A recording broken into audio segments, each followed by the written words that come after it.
민들레 영토에 핀 사랑이라는 책의 저자 지승용 씨는 이런 고백을 합니다. 어린 시절 사업이 망해 집안에 빨간색 차업딱지가 붙고 괴로움에 잠을 설친 새벽녘 아버지의 방에 불이 켜 있어 가만히 안을 살피니 아버지는 언제나처럼 단정히 앉아서 성경을 읽고 계셨다. 그 모습이 얼마나 위대해 보이든지. 그리고 아침에 아버지는 이렇게 말했다. 사람들은 내가 이제 망했다고 하는구나. 망했으니 불행하겠지. 하지만 반드시 그런 것은 아니란다. 아버지는 지금까지 돈을 벌며 재산을 모으는 재미로 살아왔다. 하지만 이제부터는 나 때문에 피해를 입은 사람들에게 빚 갚는 일을 즐거움으로 알고 살 작정이다. 물론 너희들이 고생은 되겠지만 이것을 알아야 한다. 기쁨이란 즐거울 때만 오는 것은 아니란다. 망할 때도 기쁠 수 있단다. 빚을 갚는 것도 행복하다고 생각하면 즐거울 수 있단다. 우리는 크리스찬이다. 지승용 씨는 그날 그의 부정적인 인생관이 바뀌었고 아버지는 그의 인생의 가장 큰 스승이 되었다고 고백을 합니다. 자녀들은 부모의 뒷모습을 보며 배운다는 말이 있습니다. 절대 학교에서, 학원에서, 그리고 부모가 훈계하는 것으로 배우지 않는다는 겁니다. 부모는 자녀에게 가장 큰 영향을 줍니다. 절대적인 영향을 줍니다. 임상적 상담이든 심리 상담이든 집단 상담이든 결국 인간 내면의 문제는 부모와의 관계에서 비롯됨이 공통적입니다. 부모의 지지와 격려, 충분한 사랑과 보상이 주어지지 않음이 모든 정신병리와 장애를 그리고 나쁜 성격을 낳습니다. 이런 면에서 부모는 사랑하는 자녀들에게 반면교사도 되고 진면교사도 되는 중요한 위치입니다. 훈계와 지시가 아닌 부모의 매일매일의 삶의 모습이 배움과 교육이 되고 있다라는 뜻입니다. 삶이 중요하다는 겁니다. 주 안에서 사랑하는 교우 여러분, 부모로서 과연 나는 어떤 모습의 스승일까요? 썩은 시체 냄새가 새어나오고 있는 무덤 문이 드디어 열렸습니다. 무덤을 개봉하는 것은 비상식적이며 정리된 아픔을 건드리는 일이 되고 더욱 조롱거리가 될 것을 아는 마르다의 반대에도 불구하고 주님께서는 믿으면 반드시 영광을 본다며 굽히지 않고 무덤 문을 열 것을 종용하셨습니다. 주님의 말씀이 상기되는 순간 마르다와 마리아는 믿음을 회복할 수 있었기에 기쁨으로 순종할 수 있었습니다. 우리의 믿음이 하나님의 말씀에 대한 약속에서 출발하는 원리를 지난 시간 확인을 했습니다. 하나님의 말씀을 믿는 믿음대로 되어집니다. 하나님의 말씀을 믿고 순종하면 반드시 그 끝은 영광이라는 것을 꼭 기억할 수 있기를 바랍니다. 이것이 주님께서 우리에게 가르치고 싶은 믿음의 원리셨습니다. 오늘도 말씀을 통해 믿음의 역사가 우리 가운데 있기를 축복합니다. 드디어 무덤 입구를 가로막고 있던 커다란 돌이 굴려졌습니다. 그러자 주님께서는 하늘을 바라보며 기도하셨습니다. 아버지여, 내 말을 들으신 것을 감사하나이다. 항상 내 말을 들으시는 줄을 내가 알았나이다. 그러나 이 말씀하옵는 것은 둘러선 무리를 위함이니 곧 아버지께서 나를 보내신 것을 저희로 믿게 하려 함이니이다. 무덤 앞에서 드린 주님의 기도는 혼자의 독백이 아닌 거기 있는 사람들이 다 들을 수 있는 외침이셨습니다. 주님께서는 죽은 나사로를 살리는 것을 목적으로 살려달라고 기도한 것이 아니었습니다. 더 중요한 목적이 있으셨습니다. 당신이 아버지 하나님으로부터 보냄받은 자임을 둘러선 사람들로 하여금 믿게 해달라는 것입니다. 죽은 지 나흘이나 되어 이미 무덤에서 썩어가고 있는 시체를 살려내는 일보다 더 놀라운 일이, 더 큰 일이 어디 있습니까? 그러나 주님께서는 이것보다 사람들이 당신을 하나님께로부터 보냄받은 구주임을 믿게 해주는 것이 더 컸습니다. 여러분, 우리의 자녀들이 공부 잘하고 돈 잘 버는 직장 생활을 하는 것보다 예수님을 구주로 믿는 것이 더 중요한 일입니다. 이걸 부모들이 놓치니까 나중에 다 놓치는 거예요. 주님께서는 당신을 믿는 일보다 더 큰 일이 없었어요. 이게 제일 컸어요. 왜 그렇습니까? 예수님을 믿는 일은 결국 죽음과 파멸로부터, 저주로부터 구원받을 수 있는 유일한 길이었기 때문입니다. 하나님께서 사람을 처음 창조하셨을 때는 죽음이 없는 영원히 살 수 있는 몸을 가진 신으로 창조하셨습니다. 스스로 계신 전능하신 하나님과는 다르지만 인간은 하나님의 영원한 속성을 가진 신입니다. 사람이 원래 신이라는 증거는 사람만이 영원한 삶을 생각한다는 점에서 찾을 수 있습니다. 짐승들은 이런 생각 자체가 없습니다. 또한 고대로부터 현재의 최고 권력자들은 언제나 자신을 신으로 만들었습니다. 그리스, 페르시아, 로마의 황제들은 스스로가 신이 되었고 중국의 황제들은 자신을 신의 아들, 천자로 칭했습니다. 북한의 김일성 부자는 살아있을 때부터 자신을 신으로 만들었고 죽어서도 신으로 추앙받고 있습니다. 이처럼 절대 권력자들 속에서 엽기적인 행각으로 드러나는 모습은 인간은 신이라는 사실을 보여주고 있습니다. 우리의 말을 살펴봐도 그렇습니다. 신난다. 귀신 신자입니다. 신바람 나게 놀자. 신자입니다. 신명나게 불러라. 노래를 불러도 귀신이 임할 정도로 신명나게 불러라. 다 신과 관계되어 있어요. 재미와 즐거움이 드러나는 삶에서 인간은 자신이 신적 존재를 느낀다는 것을 반영하고 있는 겁니다. 이렇게 인간은 몸뚱이를 가진 신으로 창조되었던 것입니다. 그러나 죄로 말미암아 타락한 인간은 죽어야 하는 존재가 되었습니다. 신은 죽지 않는데 죽어야 하는 존재, 신의 자리에서 죽음의 자리로 떨어진 겁니다. 몸은 그대로 갖고 있지만 영혼이 하나님에 대해 죽어버려 그 정신과 생각이 하나님과 교류되지 못하고 영적 세계를 모른 채 육신의 정욕에 붙들려 자기 자신의 영광만을 위해 살다가 지옥으로 끌려가는 비참한 존재로 전락해 버렸습니다. 그래서 인간의 삶은 동물과 다를 바가 없어요. 동물들은 털옷을 입고 있지만 우리는 이 폴리에틸렌으로 되어 있는 이 옷을 입고, 동물들은 화장을 안 하지만 사람은 화장을 하고 있고, 그러나 삶의 방식은 동물이나 사람이나 똑같아졌어요. 우리가 조금만 깊게 심각하게 생각해 보면 인간이 세상에서 누리는 것은 다 하나님께서 준비해 놓으신 것들입니다. 정말 당연하지 않아요. 이 지구라는 완벽한 거주 환경, 태양과 달과 별, 사계절의 변화, 자연의 순환과 공기와 물, 땅에서 나는 모든 농산물, 바다에서 나오는 해산물, 이 모든 것들이 인간이 만든 것이나 인간이 주관하는 것은 아무것도 없어요. 모두 하나님께서 완벽하게 만드셨고 관리하시면서 인간들로 하여금 마음껏 누리게 해주셨습니다. 그런데 이런 것들을 인간은 우연하게 생겨난 자연이라고 말을 합니다. 그것이 과학이라고 합니다. 과학하면 모든 게 끝입니다. 과학 앞에서 말하는 그 모든 과학에 반하는 모든 것들은 다 미개한 것이고 미신이라고 칭해버립니다. 인간은 죄로 인해 미쳤습니다. 과학은 만능이 아닙니다. 그런데 과학을 마치 신처럼 떠받듭니다. 인간은 미치지 않은 것 같은데 미쳐 있습니다.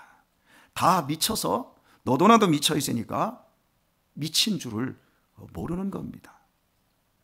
조금만 깊게 생각해 보면 파스칼의 지적처럼 인간은 영혼의 문제에 관심을 가질 수 있는데 하지 않습니다. 자신의 영혼에 대해 심각하게 고민하지 않습니다. 생각하려고 하지 않습니다. 나는 누구이며 나는 어디에서 왔으며 어디로 가야 하는지, 이 세상은 왜 존재하고 있는지 해답을 찾으려고 하지를 않습니다. 대신에 짐승처럼 현재의 욕망과 쾌락만을 쫓다가 지옥으로 끌려가고 있습니다. 보아도 알지 못하고 들어도 깨닫지 못합니다. 그래서 은혜를 은혜로 누리지 못하고 선물을 선물로 누리지를 못합니다. 이 땅의 삶이 은혜고 선물입니다. 이 땅의 삶이 은혜고 선물이라는 것을 인정하지 않기 때문에 이 땅보다 더 완벽한 천국이 선물로 준비되어 있고, 인간이 완전한 상태로 영원히 살 수 있는 생명이 있다고 해도 전혀 믿어먹지를 않습니다. 이것이 인생의 비극입니다. 마귀에게 그 마음과 생각이 붙잡혀 있기에 꼼짝달짝 못하고 있습니다. 그래서 사랑이신 하나님께서는 이런 비극적인 인생을 구원하시려고 아들을 이 땅에 구원자로 보내셨습니다.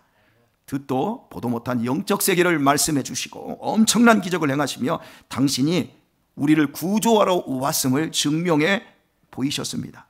하나님께서 영원히 살 수 있는 천국을 만들어 놓으셨고 그곳으로 초청하시고자 당신이 왔다고 설득하셨습니다. 지난 10월 26일 SBS 저녁 뉴스의 기사의 내용은 이러했습니다. 올해에만 강원 지역에서 593건의 산악사고가 발생하여 소방본부의 신속한 대처에 701명을 구조했다고 밝혔습니다. 강원도 소방본부 홈페이지 게시판에 올라온 감사글의 내용은 몇 가지를 소개하면 이렇습니다. 새벽 3시쯤 칠흑 같은 계곡에 비치던 불빛은 평생 잊을 수 없을 것입니다. 구조대원들 덕에 가족이 기다리고 있는 따뜻한 집으로 무사히 돌아올 수 있었습니다. 감사드립니다. 두려움과 공포가 엄습하는 순간에 찾아와 주신 산악 구조대원분들께 감사드립니다. 험한 산길을 2번씩이나 오르내리면서 저와 제 어머니를 구조해 주셔서 진심으로 감사합니다. 설악산이나 오대산 같은 거대한 산에서 길을 잃어버렸다고 생각을 해 보십시오. 태백산맥 그 등줄기에서 길을 잃으면 끝나는 겁니다. 저희가 설악산과 오대산이 있는 이 태백산맥을 작년에 우리 애들하고 넘지 않았습니까? 그런 곳에서 조난을 당하면 끝나는 거예요. 불악산 같은 길이 아니에요.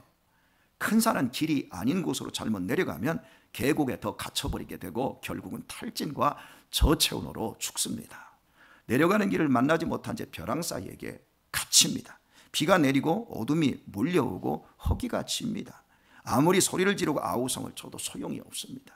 이 조난자들이 살 수 있는 방법은 이들에게는 없습니다. 이렇게 조난을 당했을 때 조난객들이 살 수 있는 유일한 방법은 오직 하나, 산 밑에 구조대에게 있습니다. 구조본부에서 조난 사실을 파악을 하고 구조대원을 보내야만 이들이 살지 죽을지가 결정이 됩니다. 보낸다고 다 사는 게 아니에요. 구조대원들이 온 산을 뒤지고 다닙니다. 그러다가 한 구조대원이 조난자들을 발견합니다. 발견하지 못하면 끝나는 겁니다. 시체로 발견되면 끝나는 겁니다. 그런데 한 구조대원이 조난자들을 발견했습니다. 조난당한 사람들은 50명도 넘는 사람들입니다. 구조대원 한 사람이 와서 50명도 넘는 사람을 어떻게 구조하나 한심스럽게 생각할 수도 있습니다. 그러나 그렇지 않습니다. 이 구조대원은 완벽하게 내려가는 길을 알고 있을 뿐만 아니라 구조본부와 연락이 닿는 무전기를 가지고 있기에 위치만 알려주면 금방 구조 헬기가 날아올 수 있기 때문입니다. 그러므로 조난당한 자들이 칠흑같이 어두운 밤 구조대원을 만나는 것은 얼마나 기쁜 일이겠습니까? 이제 조난자들이 해야 할 일은 이 구조대원을 전적으로 믿고 그가 시키는 대로 움직이는 것뿐입니다. 그들은 목숨을 건진 것이고 따뜻한 가족의 품으로 돌아가는 것은 시간 문제입니다. 이렇게 구조대원이 중요합니다. 죄로 인해 죽어가는 인류에게 예수님은 바로 이런 분이십니다. 예수님은 하나님과 연결되어 있습니다. 다이나, 그치? 하나님께서는 아들을 보내셨을 때 이 땅에서 무엇이든 요청하시면 다 들어주시기로 하셨습니다. 예수님에게는 절망과 비탄에 빠진 인류를 구원하기 위한 모든 고난과 모든 능력이 다 주어져 있습니다. 하늘에 있는 천사들도 오직 이분의 지시에 따라 움직이고 있습니다. 하나님은 아들의 말이라면 언제나 오케이입니다. 그래서 아버지여, 내 말을 들으신 것을 감사하나이다. 항상 내 말을 들으시는 줄을 내가 알았나이다 고백하고 있습니다. 그러나 정작 위험에 처한 이 지상에서는 아무도 이 엄청난 분을 믿지 않습니다. 오히려 조롱하고 증오합니다. 그들이 죽고 멸망하는 것은 시간 문제입니다. 이 사실이 주님께는 너무나 안타깝습니다. 그래도 주님은 포기하지 않고 이런 무지하고 멍청한 인간을 살리는 것이 소망일 뿐입니다. 그래서 주님께서는 믿게 해달라고 기도했을 뿐만 아니라 십자가에서 죽어가는 마지막 순간까지도 당신을 죽이려는 사람들을 용서해달라며 하나님께 기도를 드리셨습니다. 사랑하시되 끝까지 사랑하시기에 가능했던 일입니다. 감사하게도 저와 여러분은 이미 하나님께서 보내주신 예수님을 구주로 믿고 있습니다. 우리가 예수님을 구주로 믿고 있으니 이 얼마나 다행이고 얼마나 감사한 일입니까? 그런데 우리가 어떻게 예수님을 믿게 된 것입니까? 로마서 5장 8절 말씀은 우리에게 그리스도의 오심과 죽으심을 이렇게 설명해 주고 있습니다. 우리가 아직 죄인 되었을 때에 그리스도께서 우리를 위하여 죽으심으로 하나님께서 우리에게 대한 자기의 사랑을 확증하셨느니라. 심지어 로마서 10장 5절은 이렇게 약속하고 있습니다. 우리가 원수 되었을 때에 그 아들의 죽으심으로 말미암아 하나님으로 더불어 화목되었은즉 화목된 자로서는 더욱 그의 사으심을 인하여 구원을 얻을 것이니라 말씀합니다. 그리스도는 내가 구원의 필요성을 느끼기 전에 오셨습니다. 내가 부르기 전에 오셨습니다. 하나님과 원수였을 때에 나를 구원하시고자 십자가에서 죽으셨습니다. 모두 하나님이 보내주신 겁니다. 그렇다면 이 놀라운 하나님의 사랑을 우리가 실제로 어떻게 알게 된 것입니까? 주님이 직접 나를 만나 주신 것입니까? 스스로 구원의 필요성을 깨쳐서 믿고 이 자리에 있습니까? 아무도 그런 사람은 없습니다. 주님께서 우리에게 사람을 보내주셨습니다. 십자가로 이루신 하나님의 사랑과 그 복음의 말씀을 전해줄 사명자를 우리에게 보내주셨습니다. 그 보냄받은 자가 말씀을 전해주었고 이때 동시에 우리의 심령에 성령님을 보내주셔서 구주를 믿고 구원받을 수 있게 해주신 것입니다.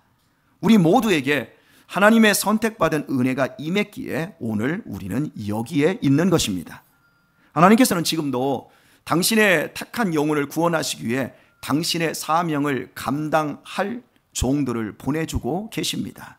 그리고 그 사명을 감당할 수 있도록 기도할 때 그 사명자의 기도를 모두 들어주십니다. 그 사명자가 내 마음에 드는가 들지 않는가 하는 것은 하등 중요한 것이 아닙니다. 하나님이 보내셨는가 하나님이 보내지 않았는가 하는 것이 중요할 따름입니다. 사람들이 보냄을 받은 종들을 받아들이면 주님을 받아들인 것과 똑같은 복과 능력을 주십니다. 그러므로 나를 위해 내 가정을 위해 보내주신 사명자의 말을 듣는 것이 생명을 건질 수 있는 길입니다. 광야에서 방황하던 이스라엘 자손들을 보십시오. 그들에게 모세가 보냄을 받았습니다. 모세는 처음에 나는 입술도 둔하고 나는 너무 늙었다고 안 간다고 했지만 하나님께서 함께하는 능력을 주기로 약속하시고 억지로 이스라엘 백성들에게 보내셨습니다. 실제로 보냄받은 모세를 위해 하나님은 홍해바다를 가르시고 만나를 내려주시고 구름기둥과 불기둥을 허락해 주셨습니다. 이스라엘 백성들은 모세의 말을 듣고 따라가기만 하면 젖과 꿀이 흐르는 가나안 땅에 들어갈 수 있었습니다. 아무리 광야가 메마르고 척박하고 험해도 하나님이 보낸 사람과 함께 말씀에 순종하면 약속의 땅에 들어갈 수 있게 된 것입니다. 그러나 여러분이 잘 아시다시피 이스라엘 백성들은 자기 고집과 욕심대로 행하다가 광야에서 모두 죽고 말았습니다. 여호수아 갈렙 딱 두 사람만 모세의 말한 대로 순종하고 가나안 땅에 들어갔다는 걸 여러분 알지 않습니까? 하나님께로부터 보냄받은 자가 와도 내가 믿지 않고 순종하지 않으면 아무런 소용이 없습니다. 아무리 말씀을 들어도 자기 옳은 대로 자기 소견에 옳은 대로 살면 믿음대로 되어집니다. 자기 믿음대로 되어집니다. 저는 우리 가운데는 이런 비극이 일어나지 않기를 바랍니다. 보냄과 초청의 메시지의 귀와 눈이 열리기를 바랍니다. 그리하여 영혼의 구원을 얻고 하늘의 신령한 은혜와 땅의 기름진 복이 여러분의 것으로 누려지기를 소원합니다. 천국에 도착하기까지 악한 미혹들을 이기시고 여러분의 발걸음이 오직 복된 길로만 나아갈 수 있기를 축복합니다. 오늘의 말씀을 맺겠습니다. 저는 이 교회를 개척하고 나서 한참이나 갈등을 했습니다. 제가 정말 하나님께서 보낸 종이 맞습니까? 나는 아무리 봐도 목사 깜냥이 안 되는데 내가 하나님께서 보낸 종 맞습니까? 정말 고민 많이 했습니다. 그러나 이제는 이런 고민을 하지 않습니다. 왜냐하면 이 교회에서 구원받고 변화된 사람들, 복받은 사람들을 제가 너무나 많이 보아왔기 때문입니다. 성령님께서 제 설교를 사용해 주셨고 제 기도에 응답해 주시는 것을 온몸으로 체험했기 때문입니다. 제가 분명히 송탄 장로교에 보냄받은 목사라는 것을 저는 경험을 통해서 이제 알게 되었습니다. 그래서 이제는 제가 이렇게 기도합니다. 주님, 저를 통해 더 많은 사람들이 하나님을 알게 해주세요. 제가 사는 모든 것, 제가 하는 모든 기도를 통해 내 자식들이, 그리고 다음 세대들이 하나님을 경험하게 해주십시오. 하나님의 사랑을 알고 영생을 얻고 천국을 소망하며 주에서 승리하는 온전한 구원을 맛볼 수 있게 해 주옵소서. 가정들이 화목하고 불신하는 자녀들의 믿음이 회복되는 복을 내려 주옵소서. 이들이 하늘의 신령한 복과 땅의 기름진 복을 받는 이 일에 저를 사용해 주옵소서. 저는 지금 이렇게 기도하고 있습니다. 주 안에서 사랑하는 교우 여러분, 여러분이 예수님을 구주로 믿으니 얼마나 큰 복입니까? 믿으면 반드시 영광을 보게 될 것입니다. 믿음대로 될 줄 믿습니다. 그러니 우리의 삶에 하나님의 구원과 생명이 열매 맺기까지 구주이신 주님을 끝까지 따라가도록 하십시다. 그리하여 약속된 하나님의 구원이 얼마나 크고 영광스러운지 온몸으로 체험할 수 있는 복된 자리에 반드시 서게 되시기를 예수님의 이름으로 축원드립니다.